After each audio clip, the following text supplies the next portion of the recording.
देखिए, अभी आज बहुत ही मुबारक दिन है अभी हमारे महाराष्ट्र के लिए, क्योंकि आज महाराष्ट्र में मुख्यमंत्री की जो शपथ है वो हमारे नागपुर के देवेंद्र फडणवीस साहब लेने जा रहे हैं। तो इसीलिए मेरा यहाँ आना हुआ है और मैं गडकरी साहब के सेहत के भी लिए यहाँ दुआ करने आया था और पूरे देश के लिए शांति बनी रहे इसके लिए भी यहाँ दुआ करने आया था। देखिए, मैं परसों के दिन दिल्ली में नितिन गडकरी साहब के साथ था और ख्वाजा गरीब नवाज के इस दरगाह के मुद्दे में मेरी उनसे काफ़ी देर चर्चा हुई और उन्होंने कहा कि जो लोग सस्ती लोकप्रियता पाने के लिए सब हथकंडे अपनाते हैं वो ठीक नहीं है और इन अफवाहों पे ध्यान मत दो और सेंट्रल गवर्नमेंट और स्टेट गवर्नमेंट का भी इस चीज़ से कोई लेना देना नहीं। और बात है ख्वाजा गरीब नवाज की, तो ख्वाजा गरीब नवाज साहब की दरगाह एक ऐसी दरगाह है कि जो देश में अमन शांति चैन बना के रखती है। ये इसका इतिहास रहा है ख्वाजा गरीब नवाज का कि यहाँ पे सभी धर्मों के सभी समाज के लोग यहाँ पर आते हैं और अपनी मनोकामना, अपनी दुआ, अपनी मन्नत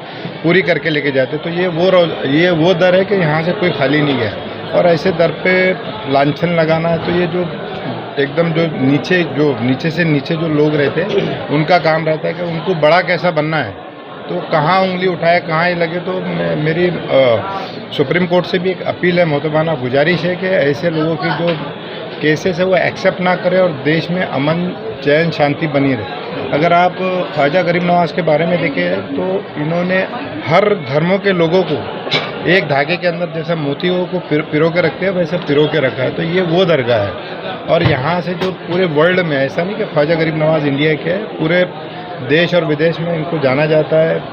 हर जगह इनकी बहुत बड़ी ख्याति है और ये दरगाह ऐसा दरगाह है कि देश को आगे बढ़ाने के लिए इनका बहुत बड़ा एक अहम रोल रहा है और देश के लोगों को जोड़ने के लिए।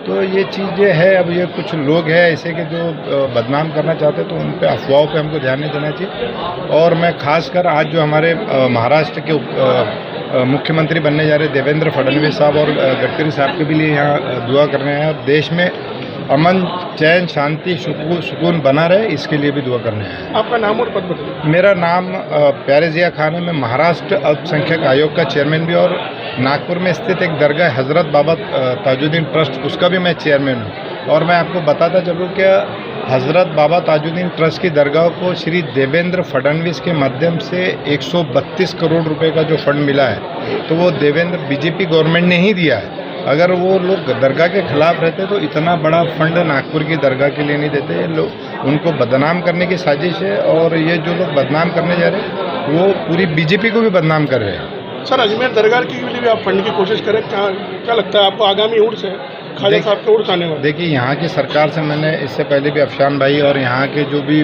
दरगाह कमेटी है, देखिए जब हमको इतना बड़ा फंड मिल सकता है तो ये दरगाह वर्ल्ड फेमस दरगाह है और यहाँ पे फुटफॉल इतना है कि यहाँ के टूरिज़्म को इस दरगाह की वजह से अरबों रुपए का फ़ायदा होता है। तो यहाँ के खादिम हजरात है, यहाँ की कमेटी जो भी है उन्होंने पैसा मांगना चाहिए। अभी तो हमारे यहाँ फर्स्ट फेज़ ही हुआ है, उसके लिए 132 करोड़ मिले हैं। सेकंड फेज़ के लिए 224 करोड़ रुपए और हमारे महाराष्ट्र के जो मुख्यमंत्री है, सीएम है, श्री देवेंद्र फडणवीस जी जब नागपुर के पालक मंत्री थे उन्होंने वो फंड को पास किया है तो वो भी पैसा मिलने वाला। अब मुझे लगता है कि यहाँ पे भी एक अच्छे डेवलपमेंट की ज़रूरत है तो सरकार से देखिए पैसा मांगना चाहिए। इस दरगाह से गवर्नमेंट को बहुत ज़्यादा रेवेन्यू मिलता है क्योंकि यहाँ से देश और विदेश के काफ़ी लोग आते हैं। तो आप अगर फुटफॉल में पकड़े तो प्रत्येक आदमी 2 से 3 हज़ार 4 हज़ार रुपये खर्चा करता है और यहाँ लाखों का करोड़ों का फुटफॉल है तो सरकार को इसका बहुत बड़ा बेनिफिट है। तो यहाँ पैसा ज़रूर मिलना चाहिए।